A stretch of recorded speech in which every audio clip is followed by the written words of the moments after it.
Hola, ¿qué tal?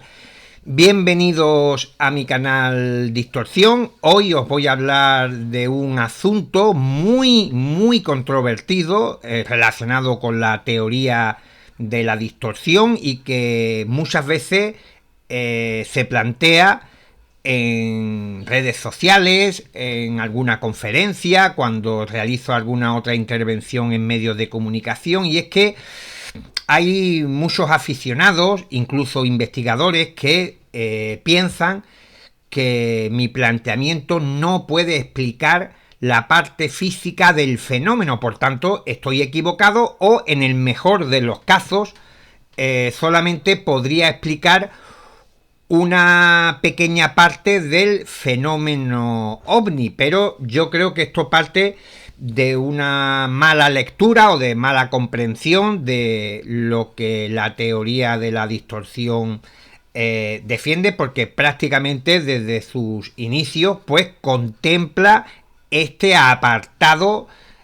indiscutible de las manifestaciones ufológicas que contienen una evidente parte física que no solamente afecta al medio, provocando infinidad de marcas, huellas y quemaduras de todo tipo, sino que también tiene efectos fisiológicos y psicológicos sobre los testigos. Por tanto, en este vídeo voy a hacer una aproximación también a lo que representa esta faceta del fenómeno y cómo lo hemos traducido o interpretado durante décadas sin detenernos a pensar que quizás también en este punto hay alguna serie de características que nos deberían de haber llevado a preguntarnos que quizás fuera algo mucho más complejo que lo que en un primer momento pues se deduce de todo este entramado de las huellas y de la parte física del fenómeno como algo lógico originado por el fenómeno ovni, por estas naves extraterrestres que llegan aquí, como son objetos físicos, pues indudablemente pues tenemos que encontrar esa serie de repercusiones físicas. Pero fijaros, y ya vamos a entrar en materia, de que si bien la mayoría de estudiosos, aficionados, lectores, etcétera, tienen asumido de que estas civilizaciones alienígenas, porque vamos a partir de la base de que los creyentes en la hipótesis extraterrestre pues contemplan este, como digo, apartado del fenómeno como una evidencia irrefutable de que estamos siendo visitados por civilizaciones de otros mundos, pues fijaros que, como decía, se admite de buen grado que se trataría de habitantes de otros mundos que han desarrollado una tecnología tan apabullante y extraordinaria y avanzada que a nosotros nos parece mágica, porque hacen cosas que nosotros ni siquiera en el estado actual que hemos alcanzado de tecnología podemos imitar, como son esas apariciones y desapariciones, atravesar materia física y por no hablar ya de las velocidades que alcanzan estas aeronaves, esos giros que hacen imposible para que fueran tripuladas por pilotos humanos, porque las fuerzas G que se generan serían insoportables para cualquier ser humano. Pero sin embargo, aquí viene la contradicción, que este también uno de los hilos de los que fui tirando en su día para llegar a vertebrar todo esto de la teoría de la distorsión. Se produce una gran paradoja. toda esa tecnología, todo ese potencial que se demuestra en las manifestaciones, pudiendo incluso atravesar las paredes de tu domicilio para alcanzarte, en este caso cuando tienes una visita de dormitorio y los ocupantes ufonautas de los platillos volantes pueden pegarte un susto de muerte sin utilizar la puerta, tienen la capacidad, la tecnología o lo que sea para que no haya ningún tipo de fronteras físicas que les impida llegar hasta ti. Tienen también esas luces que presentan propiedades físicas que son, ya os digo, imposibles de concebir todavía por nuestra ciencia. Luces que pueden incluso servir como una fuerza atractora para subir a los tripulantes y a los testigos al interior de una nave y tal. Pero cuando llegamos al terreno, y nunca mejor dicho, de las huellas, ya vemos que aquí se asemejan más a nuestra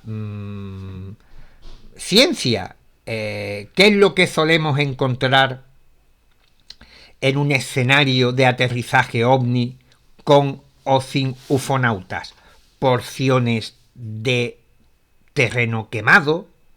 desecado, restos de líquidos. También en algún que otro incidente se han hallado escorias metálicas, no partes de una maquinaria o partes con engranajes complicados, con cableado, nada que se asemeje a una tecnología, sino escoria, trozos, aleaciones, varias, sobre todo de aluminio, en los alrededores de estos aterrizajes. Los testigos confirman que muchas de estas aeronaves, las fantásticas desde el nivel tecnológico que asombran tanto a los observadores como a los investigadores, cuando están sobre tierra, tienen como elementos propios de la maquinaria humana. Tienen tubos de escapes, lanzan gases, llamaradas, por eso se producen esas quemaduras. Entonces vemos que en un escenario propio de la ciencia ficción más imaginativa, de pronto ponemos el pie en el suelo y ya vemos algo que es chocante. ¿Por qué? Porque precisamente ese tipo de rastros, de huellas, de marcas, son las que cualquier persona esperaría hallar como procedentes o provocadas por una nave espacial o por un vehículo. Un vehículo o una aeronave humana que tiene un tipo de combustión, tiene un tipo de motor, de fuerza de empuje, que lleva acompañado incluso los sonidos fuertes, que en el momento en que arranca el platillo volante, pues no en todos los incidentes, pero en muchos de ellos pues hay un estruendo o hay un sonido muy por encima del nivel auditivo que se ha registrado durante la experiencia. ¿Qué es lo que os quiero decir con todo esto? De que si realmente estuviéramos expuestos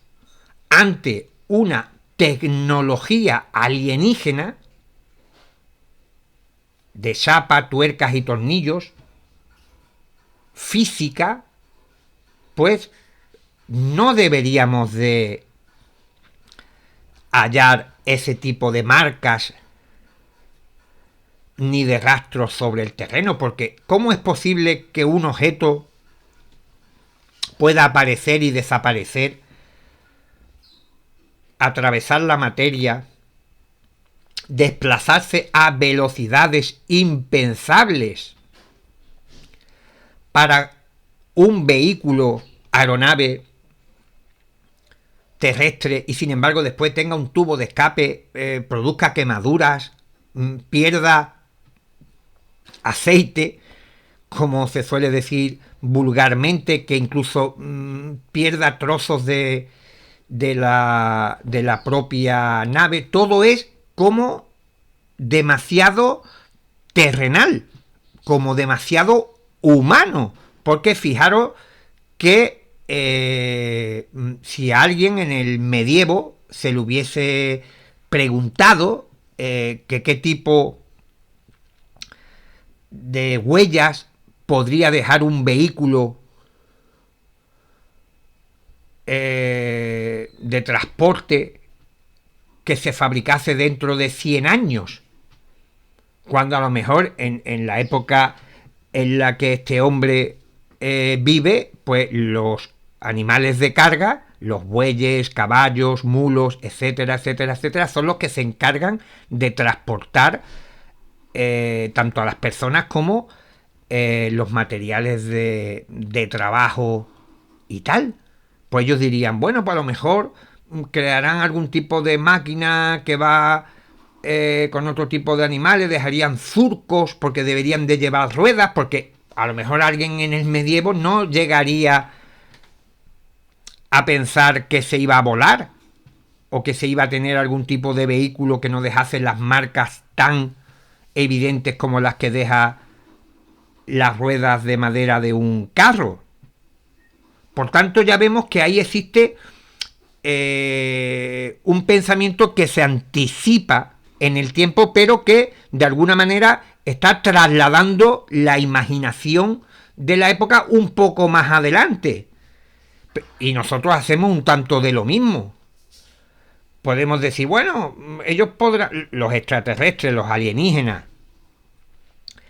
quizás han llegado a un punto de evolución de su ciencia que les permite viajar a otros sistemas solares, ya sea por medios físicos de el empuje de una nave, por el tipo de energía que sea, o a través de agujeros de gusano, a través de rasgaduras en el espacio y tiempo, dimensionales, etcétera, etcétera, etcétera. Pero cuando tocan tierra, pues es normal que si yo veo el despegue, pues encuentre pasto desecado, esas quemaduras, incluso vea que provoca llamas en la vegetación colindante. Y claro, siempre pongo el mismo ejemplo. Imaginaros que estas naves lo que crean es un campo de energía a su alrededor que en contacto con nuestra atmósfera o con nuestro medio provocase cambios estructurales en algunos organismos o elementos del entorno, como que la coloración de la hierba, de las rocas, de la corteza de los árboles cambiase a una tonalidad azul. ¿Por qué? Porque desconocemos por completo ese sistema de propulsión y cuál sería su efecto secundario, por decirlo de alguna manera, que provocaría en sus despegues o aterrizajes en nuestro planeta. Pero claro, como esto no se imagina, como esto no se concibe como algo que se pueda provocar en el despegue de una nave espacial, no se informa de esto. Y ya entramos, como estáis intuyendo, en el terreno de la distorsión. No quiero decir que los testigos no se lo puedan inventar, esto de las tonalidades azules en el medio, sino que, como defiendo que estas manifestaciones establecen algún tipo de conexión mental con la psique de los individuos cuando se está produciendo la materialización de toda esa escenografía en el medio de forma externa, porque no es que el ser humano, porque me dicen también y me preguntan, bueno, Caravaca, ¿estás diciendo que la gente es capaz de hacer que el ovni se detecte en el radar o de que provoque todas esas marcas, esas pisadas sobre el terreno? ¿Tenemos la capacidad mental, esa fuerza parapsicológica de poder influir en el medio? No, no. El agente externo, ese elemento X que es el verdadero enigma de una gran parte de este misterio que nos apasiona, en esa interacción con el ser humano está aportando su parte, nosotros aportamos la nuestra, y en esa conjunción es cuando ese fenómeno adquiere una determinada estética, una específica escenografía que viene adornada como si fueran diferentes capas, como una cebolla, de elementos socioculturales. Y aunque para muchos les pueda parecer algo blasfemo, las huellas no dejan, por lo menos el tipo de marcas que encontramos después de la aparición de estos fenómenos no dejan de ser asociados a la cultura humana. O tenemos que pensar que son fraudes provocados por los testigos que se dedican a quemar el lugar después de fantasear que han tenido un encuentro cercano, o que han visto algún tipo de aeronave terrestre secreta y tal, y se han confundido y han pensado que estaban delante de un aparato alienígena, o estos científicos extraterrestres, pues por mucha ciencia que hayan adquirido,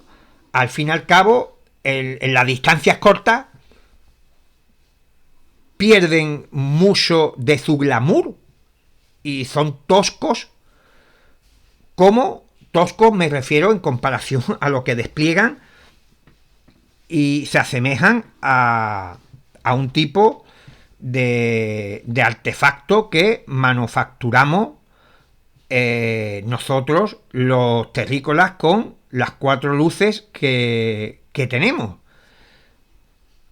Pero claro, desde el punto de vista de la distorsión, podemos hacer otra lectura e interpretación de este tipo de marcas. Existen. ¿Por qué? Porque, como lo digo siempre, el fenómeno existe al margen del ser humano. No es algo que nosotros creamos desde cero, que nosotros seamos el padre y la madre de todos los encuentros cercanos. Estas manifestaciones en origen, como digo, su existencia no tiene nada que ver con el ser humano. Tienen una serie de características que parecen ser comunes o uniformes en muchos testimonios que hablan en primeras instancias de que observan luminarias, luces, esferas de luz, siluetas, entidades luminosas. Aquí sí parece haber una concordancia en lo que se cuenta, en lo que se narra por parte de los observadores, pero llegado el momento cumbre, cuando esa interacción mente-fenómeno, o sea, son dos operadores lo que crean la escenografía que nosotros desde nuestro lado hemos etiquetado como encuentros con ovnis, apariciones marianas, visiones de la Santa Compañía, damas de blanco, Bigfoot, etcétera, etcétera, etcétera. Es, como digo, en inicio, en origen, las manifestaciones tienen sus particularidades, pero después de que se establece esta interacción mente fenómeno, es cuando nosotros comenzamos a añadirle esas diferentes capas que no solamente las vemos reflejadas en lo que se observa, en la forma que adopta la aparición, ya sea un platillo volante con un ufonauta o una aparición de la Virgen, sino que quizás en esa conjunción, en ese puente que se establece entre el observador y la manifestación que está irrumpiendo en nuestra realidad, habrá ocasiones que tenga la suficiente energía, y aquí estamos utilizando términos con digamos que hay que tomarlo con sumo cuidado, porque realmente es difícil de explicar algo que todavía no lo tenemos delimitado, pero para que las palabras sirvan de herramientas de explicación, pues diríamos que en algunos eventos esa energía que se despliega es lo suficiente potente como para que, además de que se vea sobre el medio de una forma externa, que no solamente es compartida por el fenómeno y el observador, sino que puede haber más gente implicada, que es otro de los elementos que salen siempre a la hora de debatir la teoría de la distorsión, como argumentando que esta idea plantea que todo está dentro de nuestra psique, pues solamente la puede ver una persona porque se la está imaginando, no puede dejar, por lógica, ni huellas, ni la puede ver otra persona, pero eso jamás lo he comentado o escrito en ninguna parte. Como digo, en ocasiones el fenómeno per se no necesita de ser físico, porque otra cuestión que nos debería de hacer pensar, y siempre lo comento, de que la teoría de la distorsión, mis trabajos, mis escritos, incluso estos vídeos, lo que pretenden no es convencer a nadie, sino que simplemente doy por hecho que todos los que pierden su tiempo frente a la pantalla viendo estos vídeos ya tienen un conocimiento previo sobre el fenómeno, o tienen una idea bastante profunda sobre todas estas cuestiones, y claro, y lo que me planteo es que si algo de lo que digo les puede hacer algún tipo de fisura a nivel de que se cuestione o se pregunte que si ha habido algunas cuestiones que las han asumido como ciertas sin llegar a plantearse de que pueda tener cualquier tipo de punto de inflexión, en el sentido de que desde ahí parta hacia una nueva manera de enfocar y entender el fenómeno ovni. Yo ya con eso me doy más que satisfecho, porque realmente uno de los grandes fallos que ha habido dentro del movimiento ufológico es el de aceptar ciertas cosas sin pensarlo.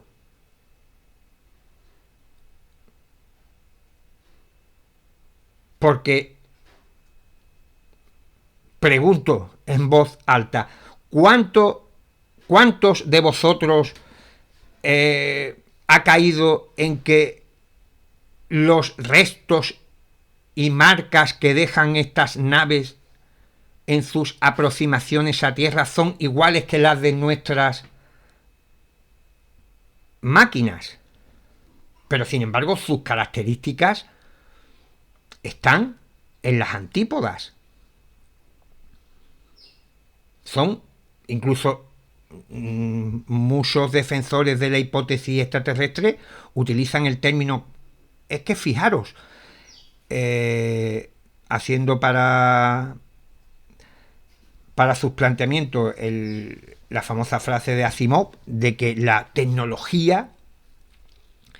de estas civilizaciones para nosotros es magia. Fijaros si es magia que queman y echan humo, como un, iba a decir vulgar, pero para que nos entendamos, o terrenal truco de magia. Entonces, os decía que el fenómeno yo sí considero que tiene una parte física porque, y valga la redundancia, a las pruebas me remito de que hay infinidad de episodios donde esto se ha demostrado, pero incluso ningún investigador tampoco se ha planteado, es que voy saltando porque como no tengo ni guión establecido ni nada, sino que enchufo aquí el vídeo y lo voy haciendo sobre la marcha. Los ufólogos nunca se han, me refiero siempre a los que defienden la hipótesis extraterrestre, pues nunca se han cuestionado por qué no se encuentran huellas y marcas en todos los incidentes, cuando tenemos los mismos ingredientes. Por ejemplo, la dureza del terreno, el tamaño del objeto, la fiabilidad del testigo. No es que digamos, no, es que en los avistamientos que se encuentran restos físicos, pues los testigos dan más garantías. No. Hay casos de sobrada solvencia por parte de la credibilidad que nos pueda transmitir el observador, pero no hay ningún tipo de huella. Y los seres han andado lo mismo por los alrededores y no hay ni una sola marca. Entonces, volvemos a lo mismo. La propia casuística ufológica te está diciendo el fenómeno es dual. Puede ser físico y puede ser no físico. Iba a decir psíquico, pero entraríamos también en arenas movedizas. Vamos a dejarlo, puede ser físico o puede ser no físico. Normalmente suele ser más no físico que físico, como si los tripulantes de los platillos volantes tuvieran un interruptor para decir ahora vamos a ser físicos y ahora no vamos a ser físicos. Pero es que es todavía más complejo. ¿Por qué? Porque en algunos sucesos los ovnis y sus ocupantes pueden ser vistos por todo el que pase por allí, pero en otros muchos episodios parece como si estuviera focalizado sobre uno o dos testigos. Y si en los alrededores hubiera decenas o centenares o miles de potenciales testigos que pudieran haber accedido a esa realidad que se estaba manifestando allí, no lo han hecho, no lo han visto. Por tanto, ya estamos viendo que eso que se esgrime por parte de la ufología como una sólida evidencia de la realidad extraterrestre del fenómeno ovni, tiene muchísimas fisuras. pero no fisuras para no creerlo, sino para no creer en lo que se ha estado defendiendo hasta la fecha. Aquí vemos que hay una serie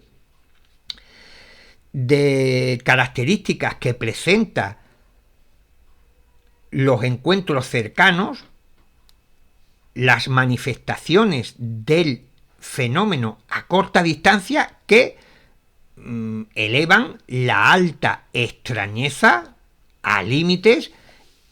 insospechados, porque el comportamiento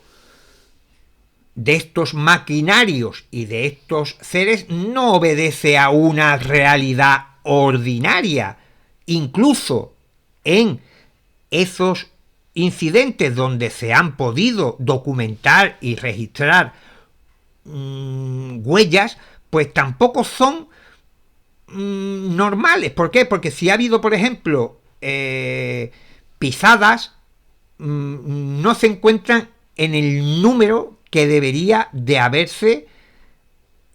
hallado, teniendo en cuenta el relato de los testigos, que la tripulación estuvo caminando de un lado para otro, pero sin embargo se encuentran 2 huellas. ¿El fenómeno tiene una parte física? Sí, y lo vuelvo a repetir, indiscutible, y que no está provocada por la mente de las personas, que tienen su implicación, porque yo creo que, fijaros, si el fenómeno, y vamos a hacer aquí también una pequeña aproximación a la teoría de la distorsión, que es lo que yo pienso, a la conjetura que he llegado, que lo mismo estoy equivocado, yo os la voy a contar, a ver qué os parece. Fijaros, si las manifestaciones fueran siempre físicas, podemos decir que el fenómeno es físico. No habría este debate. Pero, como no lo es, pues podemos pensar, bueno, quizás el fenómeno elige ser físico o no ser físico. Entonces le damos toda la voluntad a esas inteligencias, a esos seres o entidades, para que ellos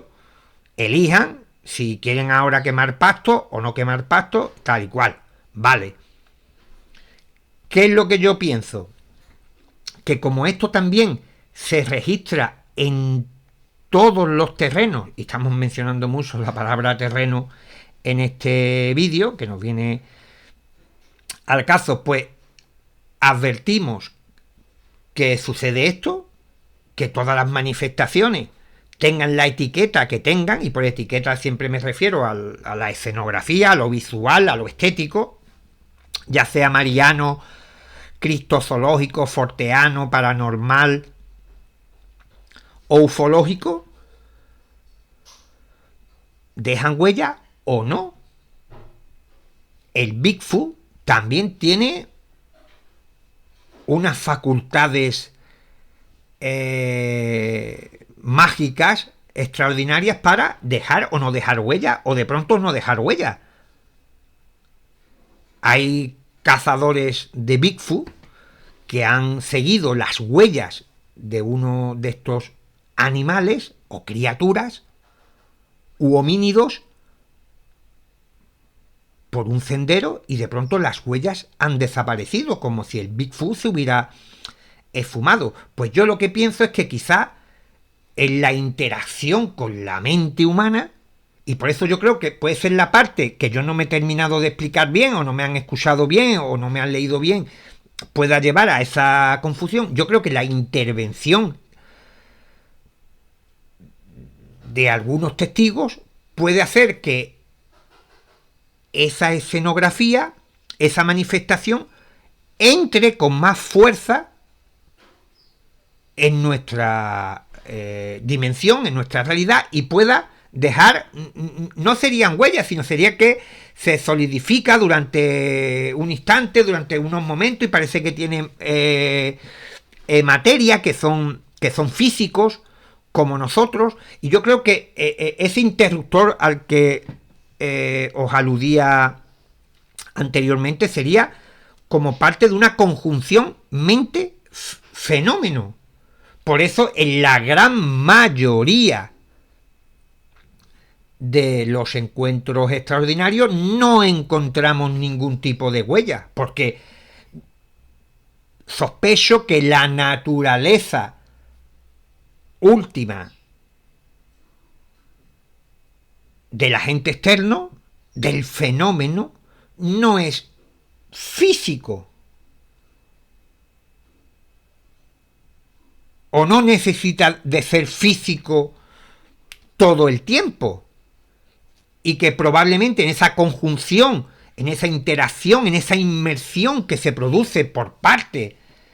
de los observadores en la cocreación de la parte externa, estética del fenómeno, es cuando se va a ver si va a alcanzar nuestra realidad más allá de crear solamente un evento visionario de modo que pueda ser observado y que pueda tener algún tipo de interacción tanto con,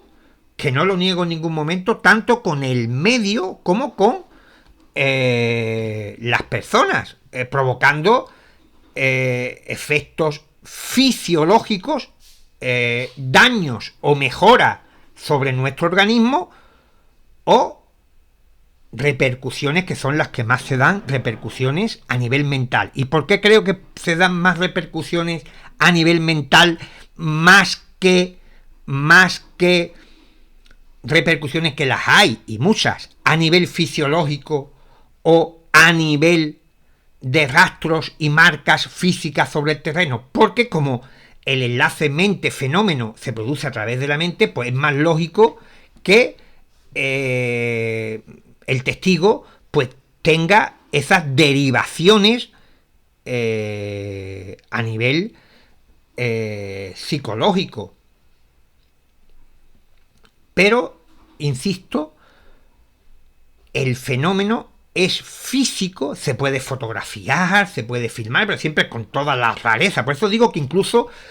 cuando lo miramos en su conjunto, como si nos subiéramos en un globo y pudiéramos tener la perspectiva más amplia de lo que nos ha ofrecido esta fascinante y desconcertante casuística de encuentros cercanos, pues nos daremos cuenta de que estaba repleta de numerosas curiosidades, de anomalías y de paradojas que apuntaban a que aquí había implicado algún tipo de elemento que habíamos pasado por alto y que podría no explicar, pero digamos, explicar con garantías del 100%, pero sí darnos una nueva perspectiva o visión, y nunca mejor dicho, con el ejemplo del globo, de lo que teníamos entre manos. Tenemos que tener en cuenta de que el fenómeno a nivel de marcas, de huellas, de rastro, pues siempre ha sido muy errático, como si aquí hubiera una serie de factores que estábamos obviando, que no le habíamos prestado atención, porque estábamos centrados en demostrar que los seres extraterrestres habían llegado hasta nuestro planeta y no queríamos de ninguna de las maneras discutir cuestiones que le restaran credibilidad a esa idea, cuando yo creo que es todo lo contrario. ¿Por qué? Porque estamos en presencia de unas manifestaciones de un fenómeno ancestral que lleva aquí prácticamente desde que el ser humano puebla este planeta, que tiene una forma de presentarse y de manifestarse ante nosotros que juega mucho con los factores socioculturales, con los factores mentales, para, no sé si a forma de hacerse entendible o que simplemente nuestra mente interfiere, porque todo esto puede ser incluso algo colateral.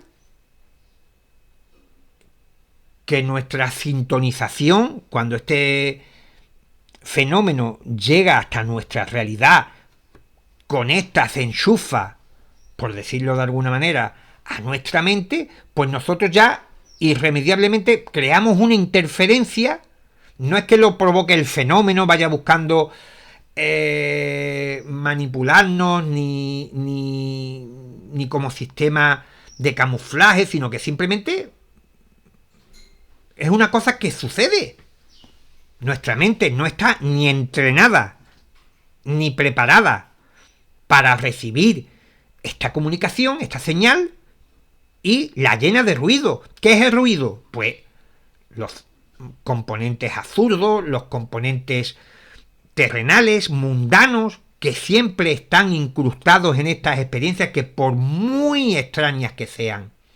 por muy divinas que sean, por muy sobrenaturales que sean, por muy alienígenas que sean, siempre vamos a encontrar algo en el mural que tenemos frente a nuestros ojos de que vamos a poder tirar, porque vamos a ver algo reconocible. Y no solamente como especie, sino como individuo. ¿Por qué como individuo? Porque esa comunicación mente-fenómeno no es tanto a nivel colectivo de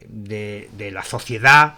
humana como del individuo, aunque cada individuo evidentemente es una porción de esa gran entidad que somos, voy a decir, la civilización humana. Tenemos poco de civilizados, pero para que nos entendamos lo que es el colectivo humano, pero cada individuo le va a otorgar su propia pátina, lo va a decorar, le va a añadir sus propias capas. ¿Por qué? Porque, como digo, es una comunicación que se produce a una velocidad vertiginosa. Nuestro cerebro se haya desbordado, no sabe cuáles son los límites de la experiencia que está viviendo en esos momentos, y a modo incluso puedo llegar a pensar de protección, le va añadiendo cosas que paren ese vértigo, esa caída a los abismos que se produce en el momento que nos topamos con lo inefable. Porque estamos hablando de experiencias extraordinarias que ninguno de nosotros entendemos completamente, ni sabemos por qué están ahí y por qué se nos manifiestan o se nos aparecen a nosotros, cuáles son sus motivaciones, cuál es su origen y el porque otra de las cuestiones que me plantean multitud de testigos que ven a nivel visual fenómenos diferentes, aunque estén todos dentro del campo de la ufología y de lo extraterrestre, es ¿por qué me ha pasado esto a mí? ¿Qué significado tiene esto? Han pasado 20, 30 años, 40 y sigo pensando esto que me ha pasado, ¿por qué? ¿Qué significado? Y prácticamente la mayoría de ellos mueren sin encontrar respuestas a ese gran vacío que les deja. A otros no, otros cada uno lo recicla y lo digiere a su manera, y hay otros muchos observadores que aquello no deja de ser una anécdota más que contar o no contar, pero muchos de ellos me transmiten ese pensamiento de verse prácticamente descolocados y desbordados por algo que ellos saben que no es habitual, que no es algo que le haya ocurrido a todo el mundo, y que no saben muy bien el por qué. Por tanto, yo creo que aquí estamos hablando de una serie de cuestiones que desde el punto de vista, y lo entiendo perfectamente, desde el punto de vista de los defensores de la hipótesis extraterrestre, pues no saben cómo tampoco integrarlo en su andamiaje de creencias. Ahora, después de a lo mejor décadas pensando que estábamos siendo visitados por seres físicos, alienígenas, en sus naves espaciales, y ahora que se hable de la conciencia, de la realidad, de cómo estas manifestaciones parecen adaptarse a la mente de los observadores, como no hay una foto fija del fenómeno después de tantísimo tiempo, desde mediados del siglo pasado hasta prácticamente el 2025. Es algo inestable a nivel físico, demostrando desde mi modestísimo punto de vista, desde mi atalaya, desde mi trinchera, de que aquí la mente humana está implicada. Pero claro, los defensores, como digo, de la hipótesis extraterrestre, inmediatamente pues dicen, bueno, es que los extraterrestres pues nos estarán engañando, nos estarán manipulando, será su sistema de creencias, o quizás nos quieren saltarse las leyes universales de no interferencia sobre civilizaciones no evolucionadas, que en eso sí estoy totalmente de acuerdo, que aquí no estamos nada evolucionados. Y claro, intentan encajar las piezas porque llegado a este punto, si bien durante muchos años pues ignoraron todo este material, ya no pueden, porque está ahí, se ha hablado hasta la saciedad. Aquí no hay ninguna carga de creencias por parte de los diferentes estudiosos que defiendan sus hipótesis alternativas, como la distorsión, etcétera, sino que aquí los informes te están dando una verdad que tienes que saber cómo integrar dentro del edificio ideológico de la hipótesis extraterrestre. Pues ya tienes que recurrir a subterfugios. Incluso hay uno que es brillante, de decir, bueno, quizás existan dos fenómenos: el que se ve en los encuentros cercanos y después el de los ovnis, el de los objetos volantes no identificados, las luces y artefactos que registra radar, que lo ven los pilotos. Pero después, cuando, como digo, en las primeras capas todo encaja a la perfección en cualquier ámbito de lo sobrenatural, forteano, mariano, criptozoológico, parapsicológico, ufológico, etcétera. No hay ningún inconveniente, pero en el momento que empezamos a quitar capas y profundizamos, nos daremos cuenta que hay encuentros de pilotos de combate que tienen la misma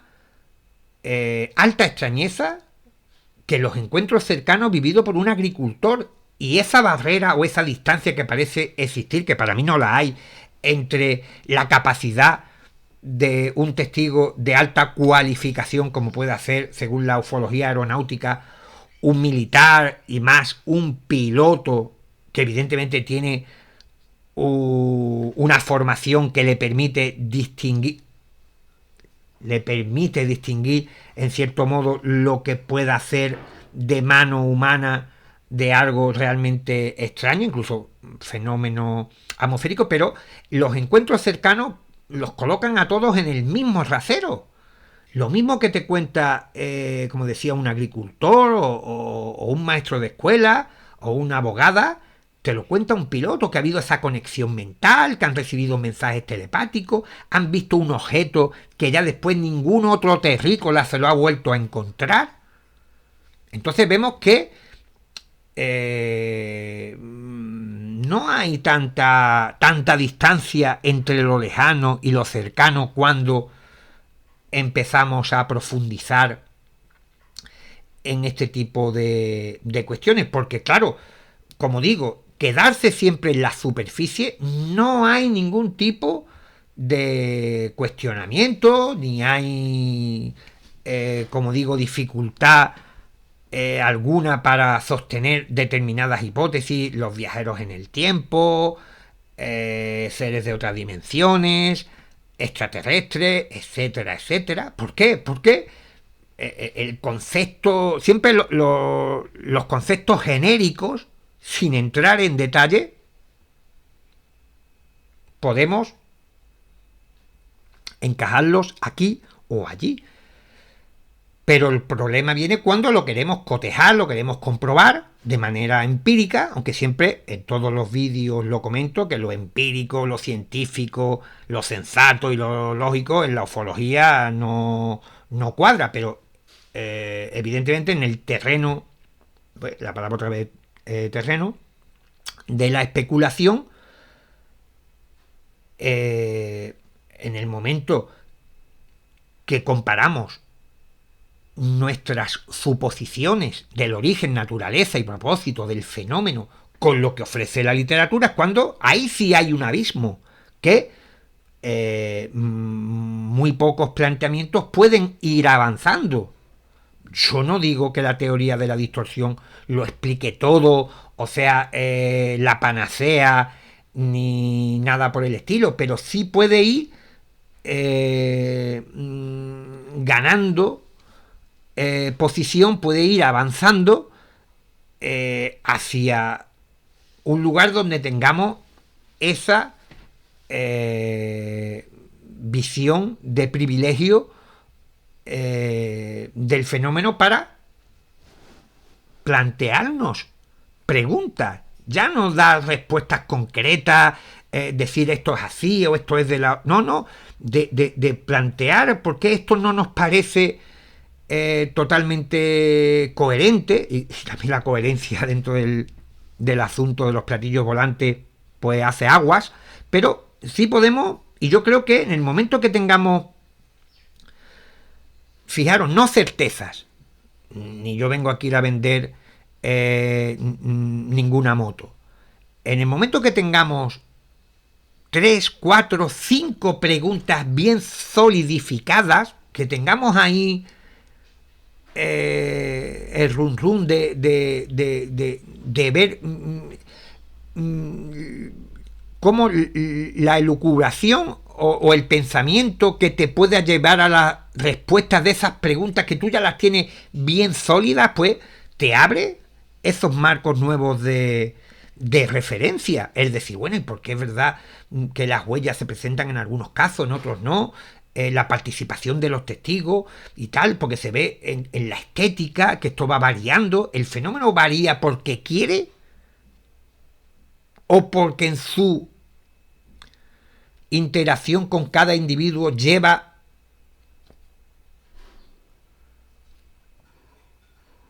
integrado ya que se vaya a recibir, a percibir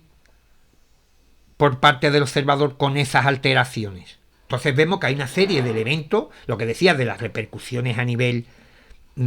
psicológicas, siempre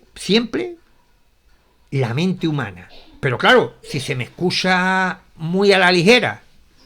si se me lee muy deprisa, pues o coge trozos sueltos, dice, bueno, ¿qué estás diciendo? Que la mente humana fabrica los encuentros con ovnis. Entonces cuando lo ven más personas, cuando dejan huella, ¿veis por dónde pueden ir el error? Cuando yo no digo nada de eso. Lo que yo digo es que la irrupción de estas manifestaciones en nuestro mundo, en nuestra realidad, en nuestra dimensión, que es, insisto, repito, algo ajeno, agente externo, por eso más simple y más claro que agente externo, como da a entender que es algo y que es externo a nosotros, pero que llegado un momento, no que desde el minuto cero sea algo provocado por nosotros, sino que llega un determinado momento que en esa conjunción, en ese trasvase de información, ya nosotros no es que cojamos las riendas de la experiencia, porque no lo controlamos, pero sí estamos participando en su fabricación, y por eso ya en el año a mediados de la década de los 90, a 1994-95, ya planteé que el testigo era co-creador de las experiencias, pero no desde el 2.0, sino que llega un momento que, como digo, nuestra mente comienza a enviar información. El fenómeno, el agente externo la va captando, como digo, incluso puede ser una consecuencia colateral, ese ruido que provoca de fondo, imaginaros una cosa visual, una especie de hilo o de cableado entre nosotros, símil, entre nosotros y el fenómeno ovni, entre el agente externo, que digamos es el padre o la madre.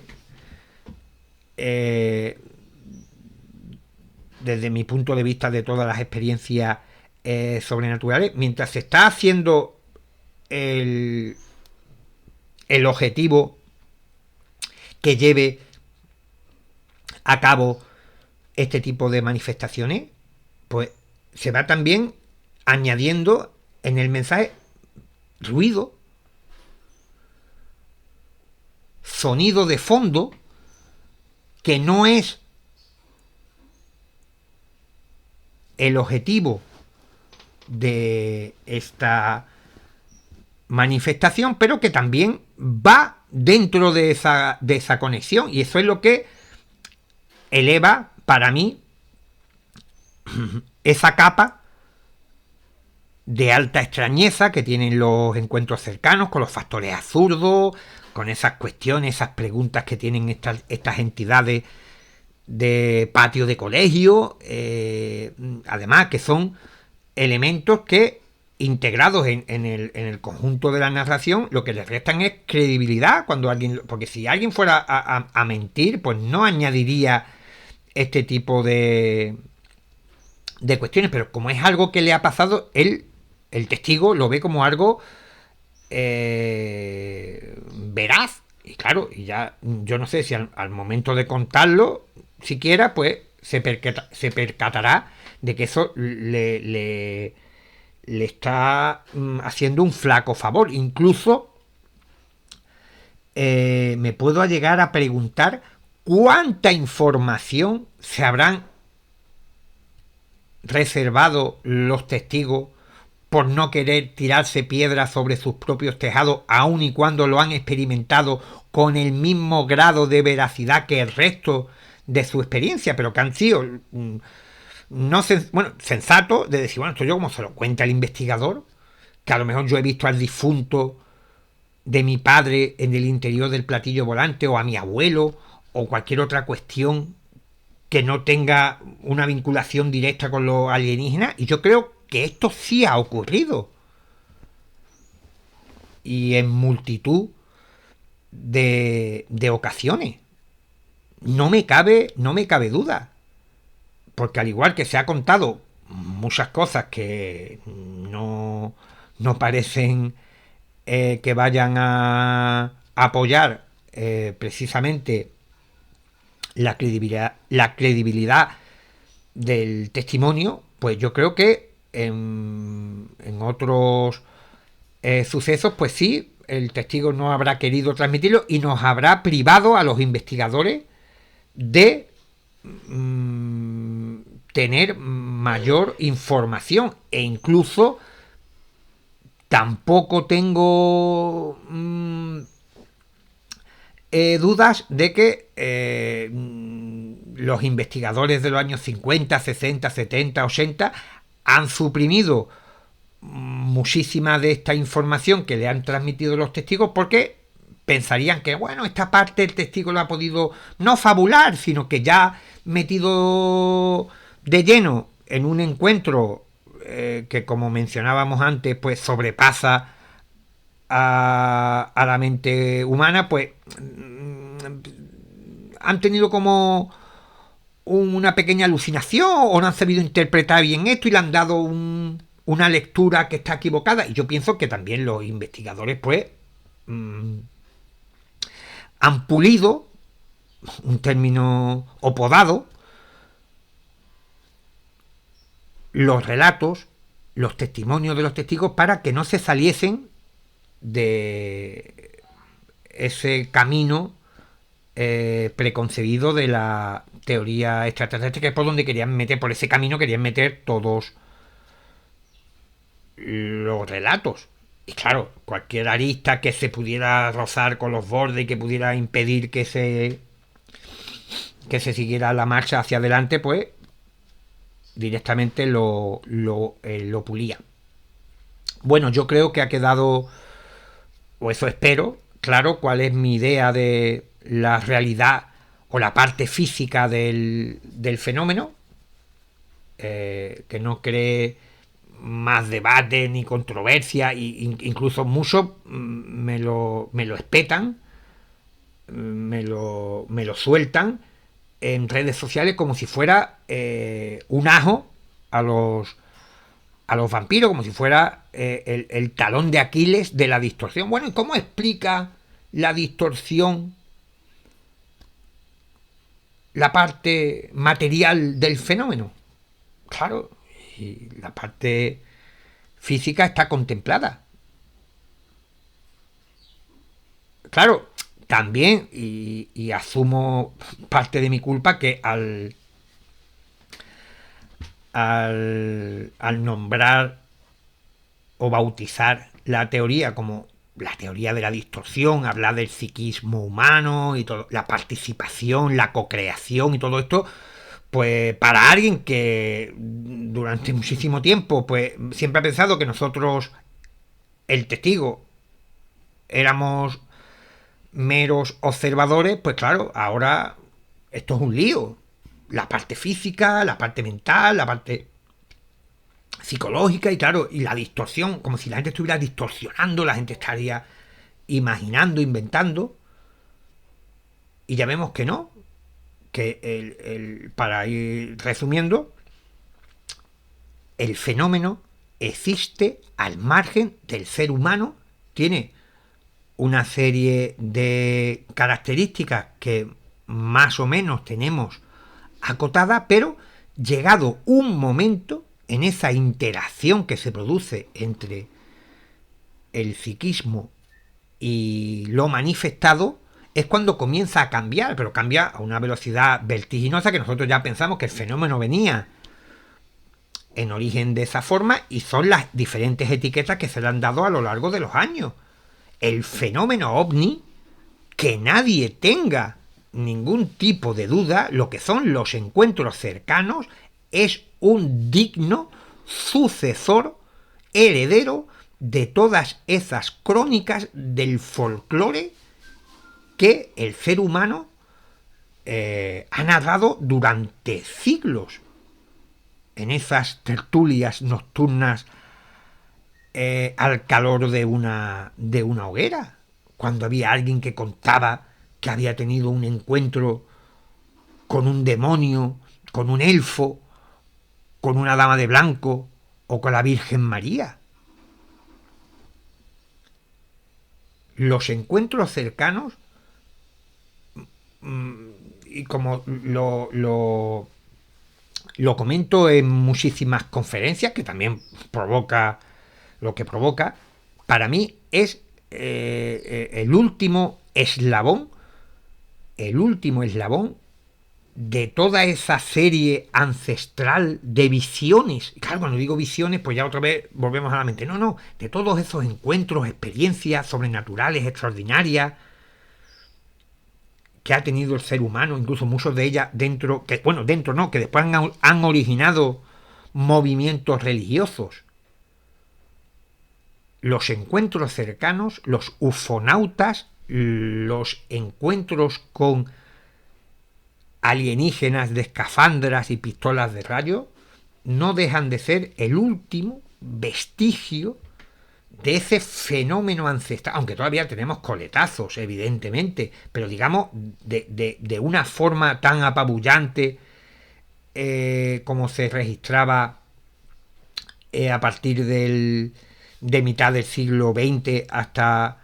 casi la entrada del siglo XXI. Yo creo que ahí murió, entre comillas, porque todavía hay coletazos, pero ahí murió lo que era la irrupción o manifestación de algo que siempre ha estado latente, como a la vuelta de la esquina detrás de un árbol en un camino oscuro polvoriento. ahí se produjo una ruptura de algo, que no sé muy bien el qué, aunque como digo, todavía se sigue filtrando, pero no con la fuerza que lo hacía anteriormente. Y esto también me hace pensar, y yo creo que va a ser la última pregunta que voy a dejar aquí en el aire, no sé si va a estar lo suficientemente solidificada, pero fijaros, ¿tendrá algo que ver la mente humana, las creencias, el desarrollo social de la humanidad, el desarrollo científico,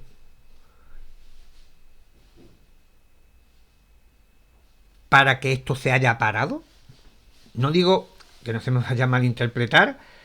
que siga habiendo coletazos, y siga habiendo incidentes y punto y tal, pero volvemos a lo mismo. ¿Es el fenómeno el que ha tocado un interruptor y ha dicho hasta aquí llego? ¿O la parte que la humanidad, el ser humano, el testigo, el individuo ponía de su parte para que esta balanza entre el fenómeno y el ser humano se equilibrara para conseguir ese punto de conexión, ese punto de ruptura con la realidad? Porque todos estos encuentros no dejan de ser algo disruptor, algo que viene como a llamar la atención del individuo, y el individuo como parte de una sociedad, de un colectivo, después lo integrará en el inconsciente de todo ese grupo de personas. Fijaros, porque me cuesta pensar que si los elfos, las hadas, los demonios, los extraterrestres tuvieran la facultad o la propiedad de seguir manifestándose, ¿por qué tendrían esos ciclos que siempre los han tenido? Se hablaba en la ufología de las famosas oleadas, pero aquí hablamos de otra cosa, aquí hablamos de una extinción. Ha habido fenómenos visionarios que se han ido extinguiendo, ya la gente no ve hadas, no ve duendes, y claro, desde nuestro punto de vista de superioridad, no iba a decir moral, pero sí científica, de decir, bueno, es que nuestros antepasados confundían las cosas y nosotros ahora tenemos la perspectiva total. Pero fijaros que, ¿por qué decía que eran eslabones en esta cadena imaginaria de crónicas de encuentros extraordinarios? Porque normalmente un eslabón iba sustituyendo al que dejaba atrás. Cuando los platillos volantes de Kenneth Arnold entran en nuestro imaginario colectivo, es que también utilizar estos términos es lógico que más de uno piense lo que piense, pero lo tengo que contar así. Pero cuando los platillos volantes entran por la puerta grande dentro de la imaginería humana, no de la imaginación, de lo imaginal, la mayoría de los otros habitantes del universo, de los forteanos, sobrenatural, mariano, tal y tal, se extinguieron. Fueron sustituidos por este nuevo material, más acorde con la época del ordenador, del microondas y de los viajes espaciales. Y por circunstancias que, como digo, deben de tener en cuenta la parte humana, esto se ha interrumpido por algo. Porque con más o menos frecuencia, desde siglos atrás, siempre ha habido esa tradición en todas las culturas del mundo. Ya sea oral, escrita, etcétera, etcétera, de vivencias que trascendían lo conocido. Y sin embargo, de un tiempo a esta parte se ha parado. Y podemos pensar dos cosas. O el fenómeno está en modo observación, en modo de tranquileo, o que nosotros también tengamos, no como creadores total del fenómeno, pero sí como una pieza fundamental para que, si el fenómeno y la mente humana, y que cuando digo la mente humana, porque la mente humana es el vehículo, sería el ser humano, cuando el ser humano, la mente humana, no están alineados, pues no se pueden producir este tipo de experiencias. También hemos perdido la capacidad de lo imaginal, del asombro, de la fantasía, porque yo recuerdo que cuando tenía 12, 14 años, pues yo leía un libro sobre ovnis, sobre apariciones, pues yo lo leía y lo vivía y lo integraba y pensaba que todo aquello podía tener una parte de la idea, y como yo, cientos